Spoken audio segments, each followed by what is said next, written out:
25 खबरों के बाद अब खबरें विस्तार से। आपके लिए खबरों की प्लेट सच कर बिल्कुल तैयार है। तो चलिए शुरू करते हैं ट्रेंडिंग न्यूज के साथ।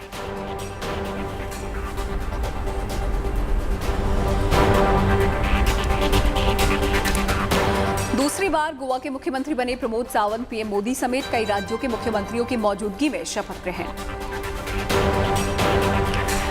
यूपी में योगी समेत नए विधायकों ने शपथ ली है। योगी और अखिलेश ने हाथ मिलाकर एक दूसरे को बधाई दी।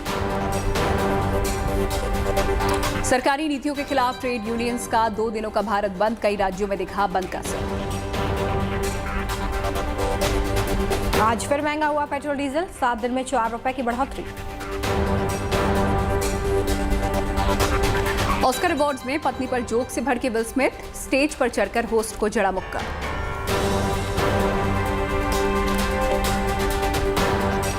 हिंदुस्तान में खूबियों की भरमार है। देश के पास गौरवशाली इतिहास है, शिल्प और कला का हुनर है। साइंस और टेक्नोलॉजी के दम पर भारत पूरी दुनिया में तरक्की की मिसाल बन चुका है।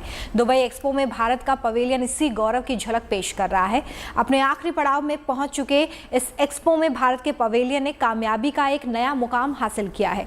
इस पवेलियन को देखने के लिए अब तक 17 लाख से ज्यादा लोग पहुंच चुके हैं और यही वजह है कि हिंदुस्तान का पवेलियन दूसरे सारे पवेलियन से अलग दिखाई देता है।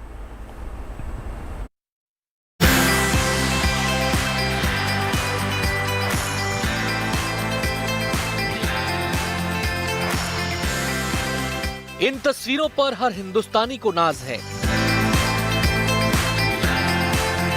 7 समंदर पार ये पवेलियन देश की शान का गवाह है।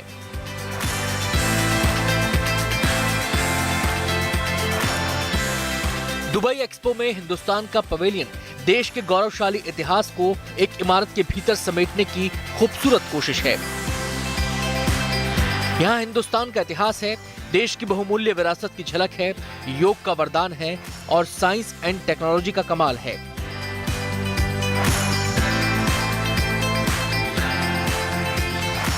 दुबई एक्सपो में भारत का ये पवेलियन अपनी एक अलग पहचान बना चुका है। पवेलियन खुलते ही यहाँ लोगों की भीड़ उमड़ पड़ती है।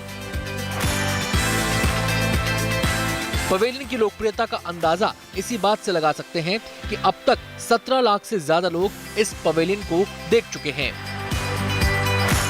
एक्सपो में शामिल होने के लिए देश के केंद्रीय मंत्री अनुराग ठाकुर दुबई पहुंचे तो पवेलियन में मौजूद लोगों का उत्साह 2 गुना हो गया।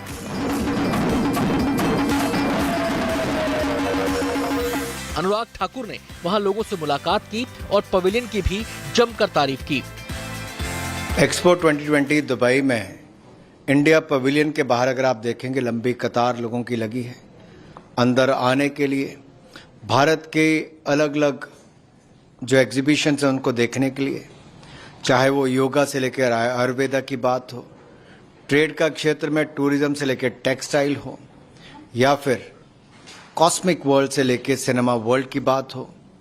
एक बहुत बड़ा अट्रैक्शन का केंद्र भारत का पवेलियन बना है और इसी इंडिया पवेलियन में लगभग 17 लाख लोग अब तक आ चुके हैं, जो अपने आप में दिखाता है कि बहुत बड़ा एक आकर्षण का केंद्र इंडिया पवेलियन यहाँ पे रहा है। पवेलियन में दाखिल होने के लिए लोग लंबी लंबी कतारों में खड़े रहते हैं। कई बार घंटों इंतजार भी करना पड़ता है, लेकिन अंदर आते ही सारी थकान दूर हो जाती है। बधाई देना चाहूंगा सभी देशवासियों को कि आपका pavilion, the India pavilion Dubai expo 2020 में शायद जो लोकल इनके यूएई का पवेलियन या सऊदी का पवेलियन है उससे ज्यादा अंतर्राष्ट्रीय स्तर पर सबसे ज्यादा अगर विजिटर्स कोई पवेलियन पे आए हैं तो वो भारत का पवेलियन है। 16 लाख से अधिक विजिटर आ चुके हैं। आजकल तो लगभग 20,000 लोग रोज जाते हैं। पिछले हफ्ते 3 घंटे की वेटिंग लिस्ट की लाइन थी। ये दर्शाती है आज भारत के प्रति कितना आकर्षण है। और पवेलियन जो बना है वो शायद पूरे दुबई एक्सपो का amongst the largest pavilions UAE Saudi के बाद। इस पवेलियन में भारत के इतिहास, हमारी धरोहर, हमारी परंपरा भी दिखाई गई है। वर्तमान भारत की बढ़ती हुई ताकत दिखाई गई है और एक भविष्य में भारत किस प्रकार से एक विश्व शक्ति बनेगा इसकी भी झलक दी गई है। भारत के पवेलियन का हर एक कोना हजारों दिलचस्प किस्से समेटे हुए है। पवेलियन में दाखिल होते ही अंतरिक्ष में भारत की कामयाबियों की तस्वीरें दिखाई देती हैं। यहाँ चंद्रयान से लेकर गगनयान तक अंतरिक्ष में इसरो के सफर को बेहतरीन अंदाज में दिखाया गया है। भारत ने विश्व को निरोग बनाने के लिए योग का वरदान दिया है। इस पवेलियन में भी योग की महत्ता बताने की कोशिश की गई है।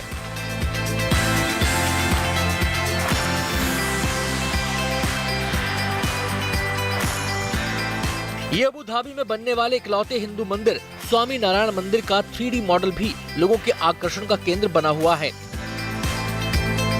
सुबह से लेकर देर शाम तक हिंदुस्तान के पवेलियन में चहल पहल रहती है। पवेलियन के अंदर और बाहर की दीवारों को वीडियो वॉल से सजाया गया है। यहाँ हर वक्त हिंदुस्तान से अनमोल विरासत की तस्वीरें चलती रहती हैं। दुबई पहुंचा हिंदुस्तान का हर एक शख्स इस पवेलियन को बार बार देखना चाहता है। हिंदुस्तान का ये पवेलियन विदेशी सैलानियों को भी अपनी तरफ खींच लाता है। यही वजह है कि दुबई एक्सपो में हिंदुस्तान का ये पवेलियन कामयाबी की नई पहचान बन चुका है। Bureau report, good news today. तो दुबई में हिंदुस्तान का पवेलियन सैलानियों का दिल जीत रहा है, तो देश में भी सैलानियों के लिए एक से बढ़कर एक डेस्टिनेशन मौजूद है। खूबसूरत वादियों के लिए कश्मीर तो पहले से ही मशहूर है। अब सूबे में एडवेंचर स्पोर्ट्स को भी बढ़ावा मिल रहा है। रोमांच से भरी एडवेंचर स्पोर्ट्स में नौजवानों की खासी दिलचस्पी नजर आ रही है।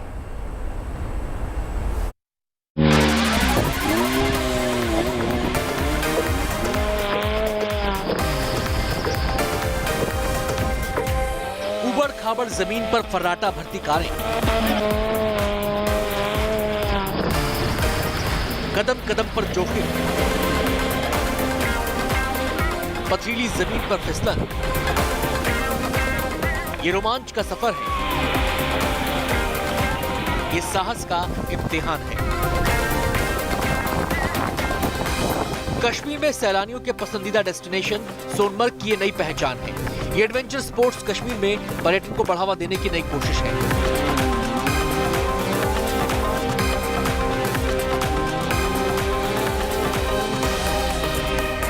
जिन दुर्गम रास्तों पर पैदल चलना भी मुश्किल है, वहां कारों की रेस हो रही है। कश्मीर ऑफ रोड ऑर्गेनाइजेशन की इस पहल को नौजवान बेहद पसंद कर रहे हैं। ऑफ रोड ड्राइविंग के शौकीन इस कंपटीशन में बढ़ चढ़कर हिस्सा ले रहे हैं। कश्मीर में ऐसा मोटर स्पोर्ट और ऑफ रोड एडवेंचर का इतना ज़्यादा कॉन्सेप्ट था नहीं कुछ साल पहले, तो हम लोगों ने यहाँ पे मोटर स्पोर्ट इंट्रोड्यूस किया, off road competition races introduce की।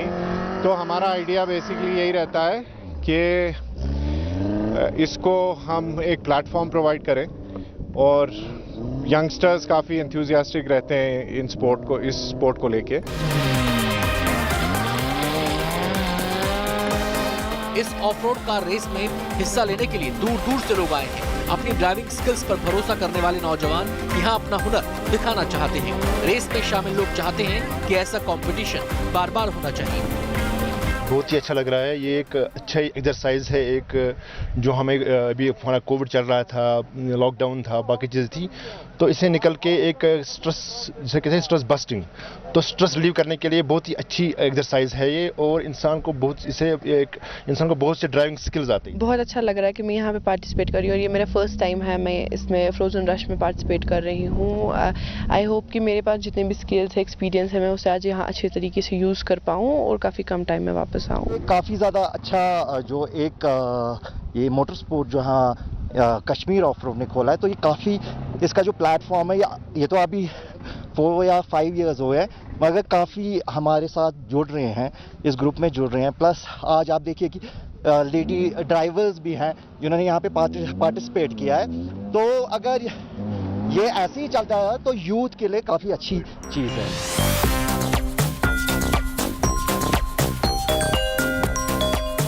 कोरोना के मामले थमने के बाद कश्मीर में पर्यटन को तेजी से बढ़ावा मिला है, लेकिन ये एडवेंचर स्पोर्ट्स कश्मीर की खूबसूरत वादियों की सैर से थोड़ा अलग है। देश में ऐसे एडवेंचर स्पोर्ट्स कम ही जगह पर होते हैं। यही वजह है कि सोनमर्ग और रफ्तार पर सवार रोमांच के शौकीनों का फेवरेट डेस्टिनेशन बनता जा रहा है। Bureau report, good news today.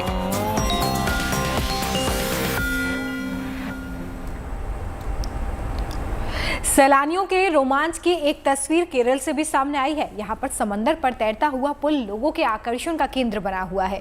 इस पुल पर लोग लहरों को करीब से महसूस कर सकते हैं। क्या खासियत है इस पुल की, आपको दिखाते हैं।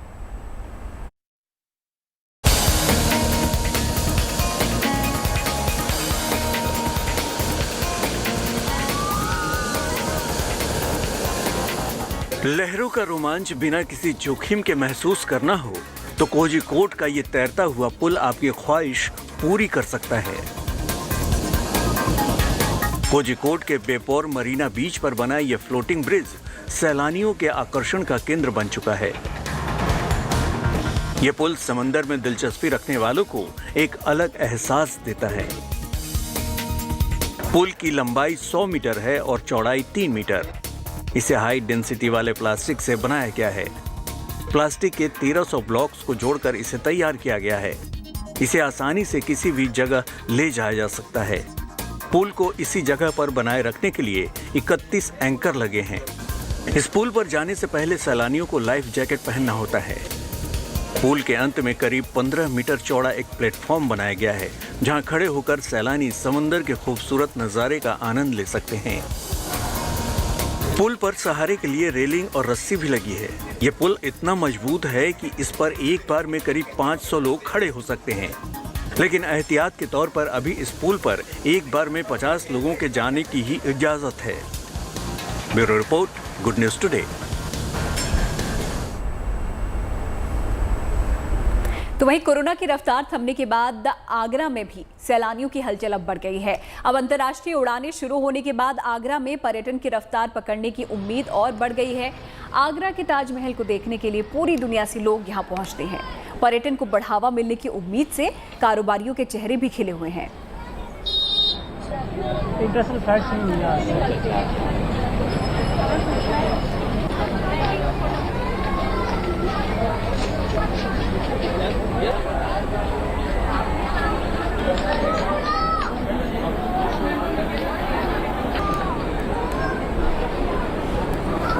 सर बहुत अच्छा रिजल्ट आएगा, क्योंकि पहले डोमेस्टिक था हल्का सा, तो उससे हम लोगों को थोड़ा बहुत व्यापार मिल रहा था।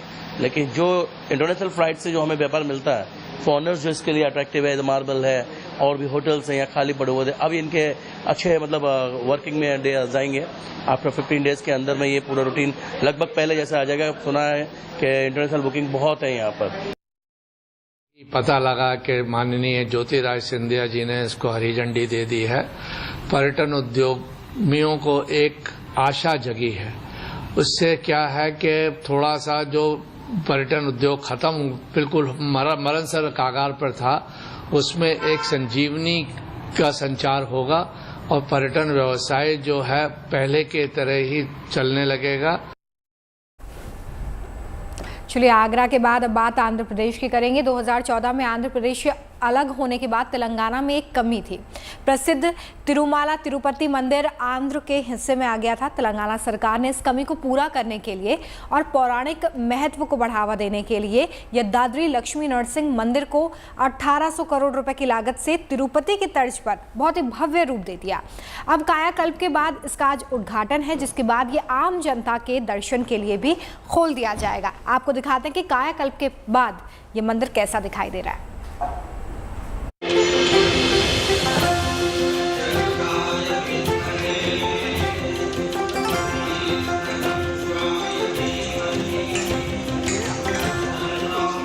यादाद्री लक्ष्मी नरसिंह मंदिर, जिसका दूसरा नाम है यादाद्री गिरी गुट्टा मंदिर। ये मंदिर महज मंदिर नहीं, तेलंगाना सरकार का ड्रीम प्रोजेक्ट है।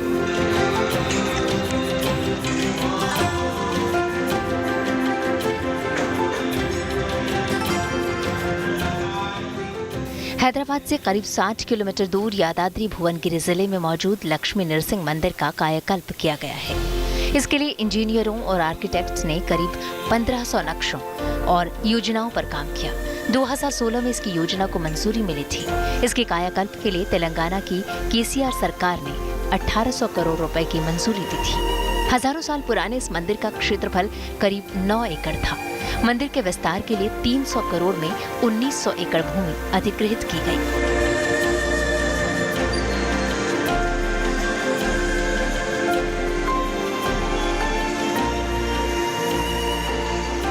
इस मंदिर के मुख्य द्वार के रूप में भगवान हनुमान की एक खड़ी प्रतिमा का निर्माण किया गया है। दरअसल इस मंदिर में लक्ष्मी नरसिंह के साथ ही हनुमान का मंदिर भी है, जिसके चलते हनुमान को मंदिर का मुख्य रक्षक देवता माना गया है। इस प्रतिमा को करीब 25 फीट के स्टैंड पर खड़ा किया गया है, जिससे प्रतिमा कई किलोमीटर की दूरी से दिखाई देगी। मंदिर की भव्यता का अंदाजा पर्यटकों को इस प्रतिमा की ऊंचाई से हो जाएगा। भगवान नृसिंह के इस मंदिर में 3 रूप मौजूद। स्कंद पुराण के मुताबिक भगवान नृसिंह अपने 3 रूपों ज्वाला नृसिंह, गंधभिरंदा नृसिंह और योगानंदा नृसिंह के रूप में विराजे हैं। मंदिर की गुफा में मौजूद है नृसिंह की तीनों प्रतिमाएं, जिसके साथ में माता लक्ष्मी की भी प्रतिमा है। करीब 12 फीट ऊंची और 30 फीट ऊंची इस गुफा में भगवान नरसिंह की तीनों प्रतिमाएं मौजूद हैं। इस मंदिर का पुनर्निर्माण वैष्णव संत चिन्ना जीआर स्वामी के मार्गदर्शन में शुरू हुआ था। मंदिर का सारा निर्माण कार्य आगम, वास्तु और पंचरत्न शास्त्रों के सिद्धांत पर किया गया है। इस गुफा में एक साथ 500 लोग दर्शन कर सकेंगे। मंदिर का मुख्य द्वार, जिसे राजगोपुरम कहते हैं, करीब 84 फीट ऊंचा है। इसके अलावा मंदिर में 6 और गोपुरम हैं। राजगोपुरम के आर्किटेक्चर में 5 सभ्यताओं द्रविड़, पल्लव, चौल, चालुक्य और काकतीय की झलक देखी जा सकती है। तिरुपति की तरह ही यादाद्री मंदिर में भी लड्डू प्रसादम की व्यवस्था की गई है। मंदिर की पूरी परिकल्पना हैदराबाद के प्रसिद्ध आर्किटेक्ट आनंद साई की है, जिनकी माने तो मंदिर को श्रेष्ठतम बनाने के पूरे प्रयास किए गए हैं। Wherever you can see the pillars, we designed Narsimha Charitra all completely, Nava Narsimha, Prahalada Charitra, everything on all over the temple. So this is the challenging project for till now in the history, because the CM has taken so much of care on the project, and I had more than 40 meetings with the CM Garu. ये भव्य मंदिर तेलंगाना का तिरुपति है। आज इसका उद्घाटन है, जिसके बाद ये तेलंगाना की जनता के लिए खोला जा रहा है। छोड़ देंगे अब कल से 4 o'clock से पूरा फ्री स्टार्ट हो जाता है। यस, आम जनता के लिए। अभी तक ऑलमोस्ट 5 साल से ज़्यादा होगा ये काम लेके, मगर बहुत ज़्यादा इंटरेस्ट से लेके सीएम साहब जो दुनिया में अभी तक जो कोई चीफ मिनिस्टर ऐसा टेम्पल नहीं बन पाए। मंदिर के निर्माण के लिए जिन पत्थरों का उपयोग किया गया है, वे हर तरह के मौसम की मार झेल सकते हैं। उनके मूल स्वरूप में कोई परिवर्तन नहीं किया गया है। दरअसल 1000 साल तक ये पत्थर ऐसे ही बने रहें, इसका विशेष ध्यान रखा गया है। Bureau report, good news today.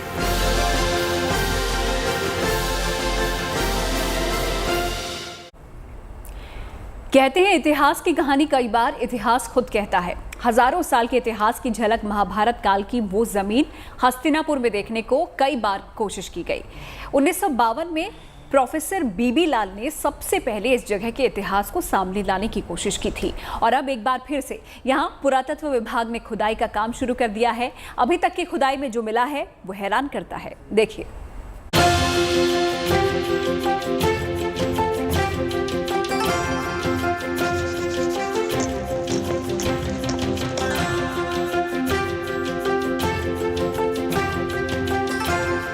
सत्तर साल बाद फिर शुरू हुई महाभारत की खोज। अब हस्तिनापुर में रहस्य से उठ रहा है पर्दा। कहते हैं इतिहास को समझना है तो उसके झरोके में झांक कर देखिए। हस्तिनापुर का इतिहास करीब 5000 साल पुराना माना जाता है, और शायद यही वजह है कि करीब 1952 से लेकर अब 2022 तक बार बार ये कोशिश की गई कि हस्तिनापुर के इतिहास को लोगों के सामने लाया जाए, और 2022 में यानी कि 70 साल बाद दोबारा से यहाँ पर खुदाई कार्य शुरू किया गया। यहाँ पांडव किले में लगातार चल रही खुदाई में 5000 साल पुरानी तस्वीर देखने को मिल रही है। यहाँ एक से बढ़कर एक नायाब चीजें निकल कर आ रही है। सामने आपको 2 रिंग वेल नजर आ रहे होंगे, जिसे आप आधुनिक काल में कुआं भी कह सकते हैं, और इस कुएं के अलावा आपको अलग अलग स्ट्रक्चर यहाँ पर नजर आ रहे होंगे। साथ में देखेंगे तो लगातार एएसआई के लोग यहाँ पर खोज करते हुए नजर आ रहे हैं। कुछ बोन्स वहाँ पर उनको मिली हैं। इसके अलावा दूसरे स्ट्रक्चर्स पर अगर आप नजर डालें तो ये स्ट्रक्चर अभी तक करीब 2200 साल पुराने माने जा रहे हैं। हस्तिनापुर में पांडव किले या उल्टा टीला में करीब 3 साइट विकसित की गई है। जिस साइट में कुओं की झलक दिखी है वो पहली साइट है। अब हम आपको दूसरी साइट दिखाते हैं, जहां एक पूरा का पूरा किचन कॉम्प्लेक्स है। इस दूसरी साइट में ये कहा जा रहा है कि ये किचन कॉम्प्लेक्स है। किचन कॉम्प्लेक्स कैसे है, ज़रा आप देखिए। सामने आपको जो है यहाँ पर चूल्हा नज़र आ रहा होगा, दूसरे पोर्शन में आपको सिलबट्टा और तीसरे पोर्शन में एक बेड, जिसे आप कह सकते हैं सोने का स्थान, वो यहाँ पर माना जा रहा है। माना जा रहा है कि ये किचन कॉम्प्लेक्स या घर करीब 1500 से 2000 साल पुराना हो सकता है। वो ईंटें गुप्त काल की भी हैं, उसमें कुषाण पीरियड की, मौर्यन पीरियड तक की ईंटों के मकान हैं। तो मौर्यन सभ्यता लगभग 2000 साल प्राचीन है और 2000 से भी नीचे की सभ्यताएं वहाँ पे ग्रेवियर मिलना शुरू हो गया। एक साइट के जो लेयर पे गए हैं, तो ग्रेवियर मिलने का मतलब है कि 2000 प्लस यानी कि 3000-4000 साल तक की सभ्यता वहाँ से मिलेगी। यहाँ खुदाई में मौर्य और गुप्त काल के अवशेष भी नजर आए हैं। अभी पुरातत्व विभाग ने 7 मीटर के करीब खुदाई की है। अभी वो करीब 14 मीटर तक खुदाई करेगा, जिससे उम्मीद की जा रही है कि महाभारत कालीन इतिहास का दृश्य सामने आ सकता है, जिसको लेकर ये विशाल खोज शुरू की गई है। जो तीसरी साइट है वहाँ इसका दूसरा पार्ट है, लेकिन हाँ ये ज़रूर है कि जहाँ पर इंसान रहता था वहीं पर वो अपने खाने पीने की चीज़ें रखता था, वहीं पर वो पानी की व्यवस्था रखता था, और इस प्रकार का जुड़ाव ये समझाता है कि यहाँ पर एक समृद्धि के साथ कोई सभ्यता पनपती नजर आई थी, जिस प्रकार के साक्ष्य लगातार मिल रहे हैं। यहाँ से जो पूरी मानव बस्ती के अवशेष मिल रहे, उनको म्यूजियम में रखा जाएगा। कहानियां किस्सों में सत्यता की जड़ तक जाना बड़ा जरूरी है, इसलिए हस्तिनापुर की कहानी 5000 साल का इतिहास लोगों के सामने लाने की कोशिश सच में एक उम्मीद जगाती है। हो सकता है यहाँ से भी हस्तिनापुर के रहस्य से पर्दा हटाया जा सके। हस्तिनापुर से वरुण सिन्हा के साथ bureau report, good news today. फिलहाल एक बहुत छोटे से ब्रेक के लिए रुक रहे हैं। ब्रेक के बाद आपको दिखाएंगे वो वीडियोस जो इंटरनेट पर कर रहे हैं ट्रेंड। बने रहिए हमारे साथ और देखते रहिए लंच टाइम।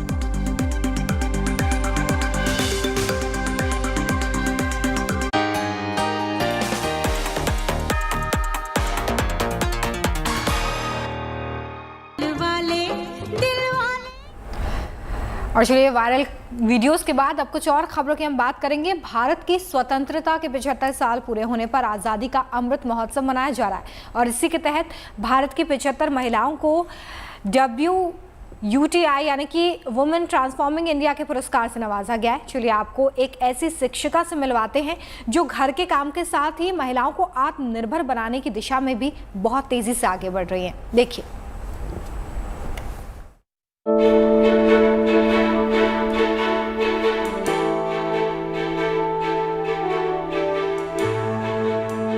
ये कहानी साकार हुए सपनों की है। ये कहानी चुनौतियों से पार पाने की है। ये कहानी परिवार के बीच बेहतर सामंजस्य बैठाने की है। ये कहानी एक शिक्षिका की है। देश को आज़ाद हुए 75 साल हो चुके हैं और इसीलिए इस बार हम आज़ादी का अमृतसव मना रहे हैं।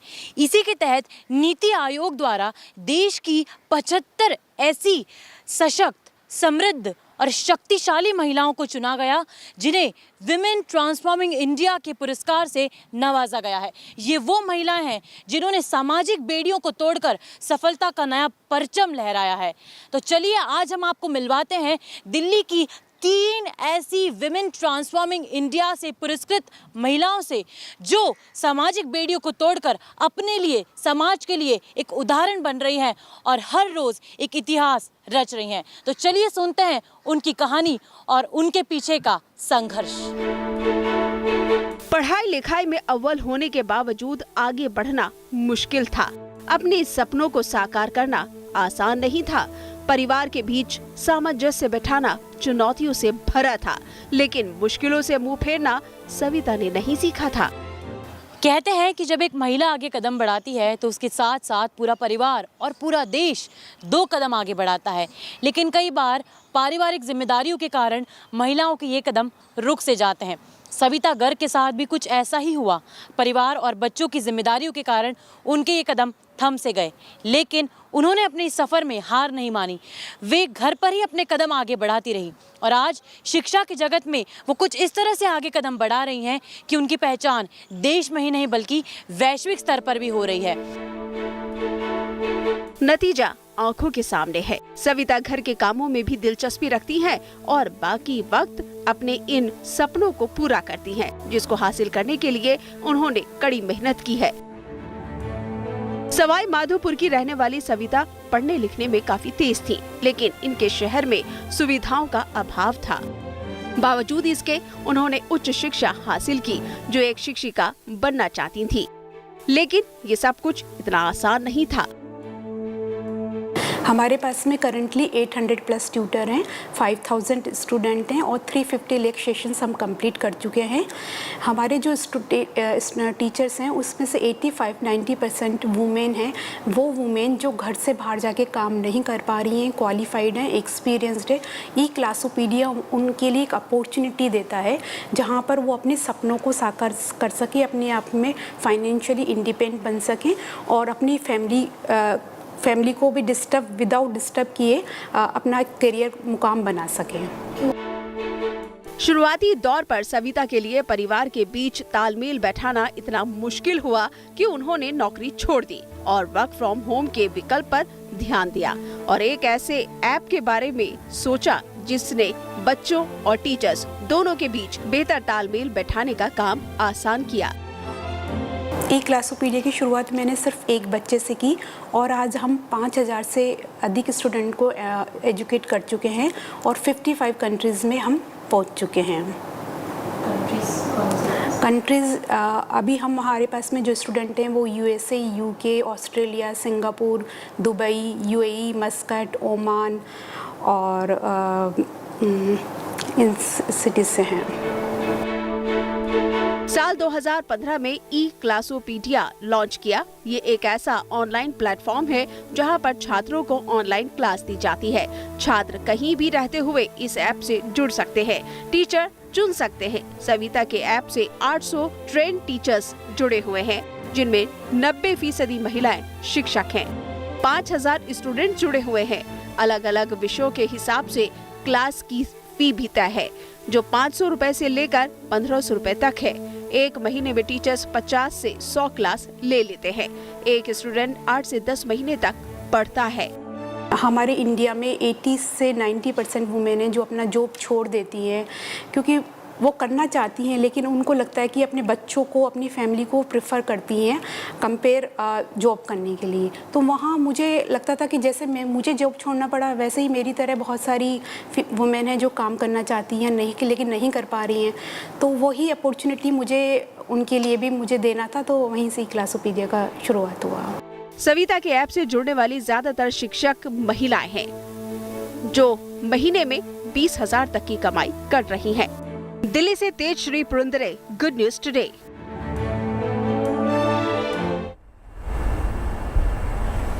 तो आज़ादी का अमृत महोत्सव के तहत भारत की जिन 75 महिलाओं को WTI यानी कि विमेन ट्रांसफॉर्मिंग इंडिया के पुरस्कार से नवाजा गया है, उनमें से एक प्रीति राव हैं, जिन्होंने भारत को स्वस्थ बनाने का बीड़ा उठाया।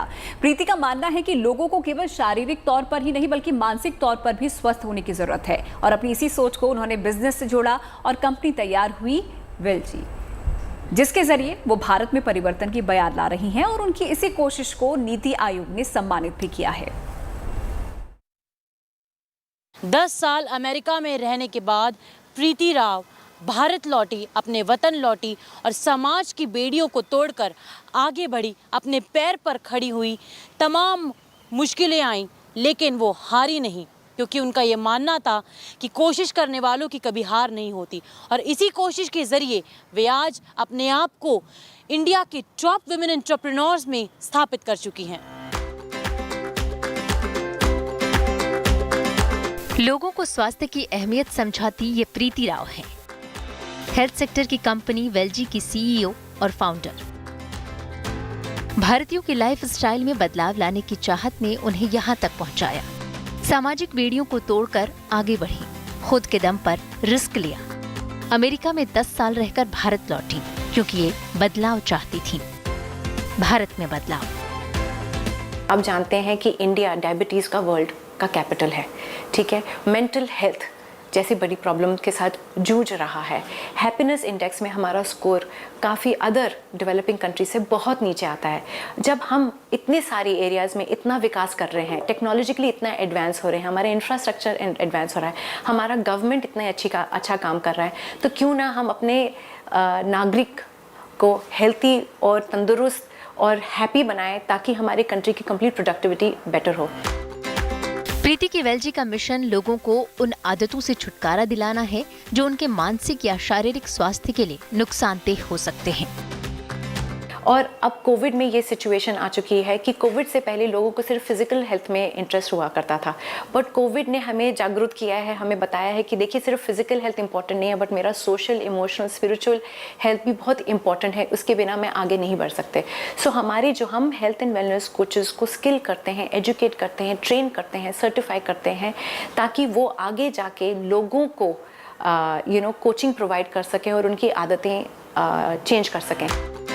प्रीति को सम्मान मिला है एक ऐसी महिला के तौर पर जो भारत में बदलाव ला रही है, लेकिन प्रीति मानती हैं कि हमारे समाज में अब भी महिलाओं को यहाँ तक पहुँचने के लिए कई तरह की चुनौतियों का सामना करना पड़ता है। इसलिए वो महिलाओं को अपनी शक्ति खुद पहचानने की सीख देती हैं। आइडेंटिटी क्या है? क्योंकि जब तक आपकी आइडेंटिटी नहीं है तो सब कुछ धुंधला लगेगा। पहले तो जब तक आपकी आइडेंटिटी बनाओ, उसमें क्लैरिटी लाओ कि आपको क्या है आपकी आइडेंटिटी। जैसे आपको ये सवाल मिल जाएगा कि मैं कौन हूँ, मेरी आइडेंटिटी क्या है, तो अब ये जो धुंधलापन है, क्लाउडीनेस जो कहते हैं माइंड में, वो सारा क्लियर होने लग जाएगा, रास्ता दिखने लगेगा। और जब रास्ता दिखता है और जब लाइफ में अपॉर्चुनिटी दिखती है तो डरना नहीं है। कोई भी कामयाबी आप तक खुद चलकर नहीं आती, उस तक पहुँचने के लिए संघर्ष करना पड़ता है। प्रीति ने भी संघर्ष किया, घर से लेकर बिजनेस तक, लेकिन कुछ पाने की जिद हो और हौसला भी तो अड़चनें ज्यादा देर तक रास्ता नहीं रोक पाती। प्रीति को हमेशा से ही जिंदगी में कुछ बड़ा करना था। जब वो 24 साल की थी तभी उनके पिता चाहते थे कि उनकी किसी बड़े बिजनेसमैन से शादी हो जाए, लेकिन प्रीति की काबिलियत ने उन्हें अपना फैसला बदलने पर मजबूर किया। संघर्ष के दिनों में कई बार लगा कि वो अपने बिजनेस को किसी खास मुकाम तक नहीं ले जा पाएंगी। जिंदगी में उतार चढ़ाव आते रहे, लेकिन हौसला बना रहा। बहुत बार ऐसा लगा कि नहीं हो पाएगा मुझसे, क्योंकि जो हम करने की कोशिश कर रहे थे, ऐसा कोई और कंपनी नहीं था इंडिया में जिसको हम देखे बोले अच्छा वो ऐसा कर रहे हैं, उनसे सीखते हैं कैसा करना है। सब कुछ खुद करना पड़ा। तो बहुत बार लगा कि नहीं होगा भाई, अब छोड़ देते हैं, अब कैसे करेंगे, ऐसा हो जाता था। हस्बैंड से भी बोलते थे नहीं होगा। और मेरे हस्बैंड बहुत अमेजिंग है, उन्होंने he was the real man behind this woman that you are seeing. उन्होंने मुझे बहुत आश्वासन दिलाया, बोला कि अगर कर सकता है कोई तो तुम कर सकती हो, करो करो करो करो। आज प्रीति राव तमाम तरह की सामाजिक बेड़ियों को तोड़कर एक ऐसी कंपनी की मालकिन है जिसकी पहचान देश ही नहीं बल्कि दुनिया भर में है। Tejaswi Purandare, Delhi, good news today. और आइए बात मौसम के मिजाज की। दिल्ली एनसीआर ही नहीं बल्कि पूरे देश के ज़्यादातर इलाकों में इस वक्त गर्मी का प्रकोप है। यूपी हो या महाराष्ट्र, हर जगह लोग अभी गर्मी से परेशान हैं, शायद आप भी होंगे। और ऐसे में बहुत ज़रूरी है कि आप अपना खास ख्याल रखें। कुछ उपायों को अपनाकर ना सिर्फ गर्मी से आप बच सकते हैं बल्कि खुद सेहतमंद भी रह सकते हैं। देखिए,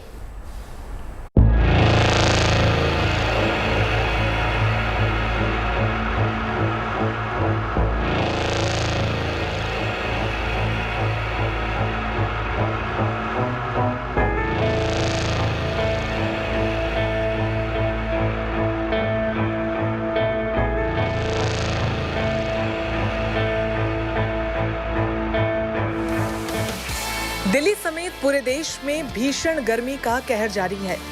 पारा नित नई ऊंचाई पर पहुंच रहा है और इसी के साथ गर्मियों में होने वाली बीमारियों का सिलसिला भी शुरू हो चुका है।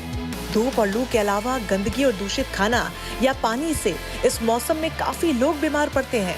कुछ सावधानियां अपनाकर मौसम की मार से बचा जा सकता है।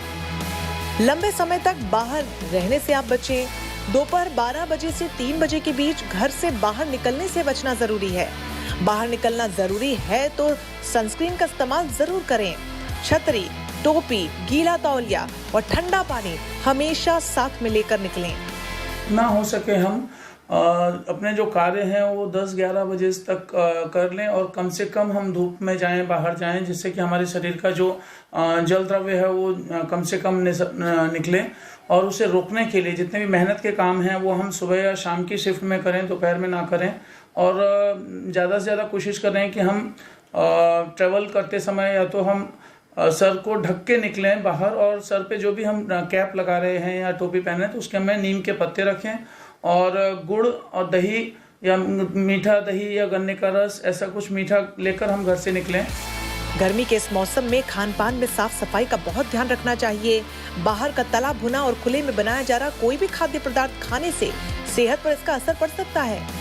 बच्चों और बुजुर्गों का तो इस मौसम में खास ध्यान रखने की बेहद आवश्यकता है। रोग प्रतिरोधक क्षमता को मजबूत बनाकर गर्मी में होने वाली समस्याओं को खुद को बचाया जा सकता है। इम्यूनिटी के लिए विटामिन सी से भरपूर फलों का सेवन जरूर करना चाहिए। जो तले भुने पदार्थ हैं उनको हम कम से कम खाएं, हो सके तो उन्हें अवॉइड करें, क्योंकि इनसे शरीर में पित्त बढ़ता है और ये ऋतु भी पित्त संचय की है। तो इस समय हमें ऐसे पदार्थों को अवॉइड करना चाहिए जिससे शरीर में जो गर्म तासीर के पदार्थ हैं, जैसे मिर्च, मसाला, पूड़ी, पराठा, तली भुनी चीज़ें, तो इनको यदि हम अवॉइड करेंगे तो बेटर रहेगा। जितना ज्यादा हो सके तरल पदार्थ का सेवन करना चाहिए। नींबू पानी का इस्तेमाल करें, इस मौसम में ये काफी फायदेमंद होता है। मौसमी फल जैसे खरबूज, तरबूज, आम, खीरा, ककड़ी का सेवन जरूर करें। हालांकि इसके सेवन के साथ भी कुछ सावधानियां जुड़ी हैं जिनका ध्यान रखना बहुत जरूरी है। शरीर में पानी की कमी न होने दें। एक दिन में कम से कम 8 से 10 ग्लास पानी जरूर पिएं। छाछ, लस्सी, कच्चे आम का पन्ना, बेल का शरबत और सत्तू इस मौसम में बहुत फायदेमंद होता है। जो शरीर में ग्लूकोज लेवल वगैरह मेंटेन रखें, तो ज़्यादा से ज़्यादा मात्रा में लिक्विड लें। जैसे क्या होगा, पसीने के रूप में 1 लीटर पानी शरीर से वैसे ही बाहर हो जाता है, तो उतना पानी तो कम से कम लेना ही है। मतलब 2 से 2.5 लीटर पानी, लिक्विड, छाछ वगैरह ये थोड़ा सा खाने में बढ़ाए। और जैसे बोलते हैं कि प्याज वगैरह भी लेने से थोड़ा गर्मी का असर कम होता है, तो ये थोड़ा डाइट में अपन ध्यान रखें। प्रचंड गर्मी के इस मौसम में पहनावे का भी खास ख्याल रखें। ढीले ढाले और पूरी बाजू के और हल्के रंगों के कपड़ों का चुनाव करना चाहिए। ये सूरज के प्रकोप से बचाते हैं और पसीने सोखने में मदद करते हैं। इस मौसम में आंखों का भी पूरा ख्याल रखिए, इसलिए तेज धूप में अगर घर से बाहर निकल रहे हैं तो सनग्लासेस जरूर लगाएं। तेज गर्मी या उमस वाले मौसम में सामान्य वर्कआउट करना चाहिए। धूप में रहने के कारण अगर थकान या चक्कर आ रहे हैं तो तुरंत पानी या नींबू पानी पीना चाहिए। साथ ही धूप से हटकर किसी छायादार जगह पर आराम करना चाहिए। कि जो ठंडे पानी की मशीनें हैं वो सेट हो चुकी हैं। लोग आइसक्रीम खाते नज़र आपको आ जाएंगे, क्योंकि गर्मी आ चुकी है तो जगह जगह स्टॉल्स सेटअप हो चुके हैं। गर्मी से बचने का तरीका लोग निकाल रहे हैं और खुद को ठंडा रखने की कोशिश कर रहे हैं, जिसमें पानी बेहद अहम होता है। हाइड्रेशन की बात होती है, साथ ही साथ आइसक्रीम की भी। तो वो यहाँ पर कनॉट प्लेस में लोग खाते हुए नज़र आ जा रहे हैं, क्योंकि गर्मी इतनी बढ़ चुकी है और यही एक समाधान जो है वो विशेषज्ञ भी दे रहे हैं। कैमरा पर्सन मनीष झा के साथ Shrutika, Delhi, good news today. तो लंच टाइम में फिलहाल रुकेंगे यहाँ पर एक छोटी सी ब्रेक के लिए, लेकिन आप कहीं मत जाइएगा, देखते रहिए गुड न्यूज़ टुडे।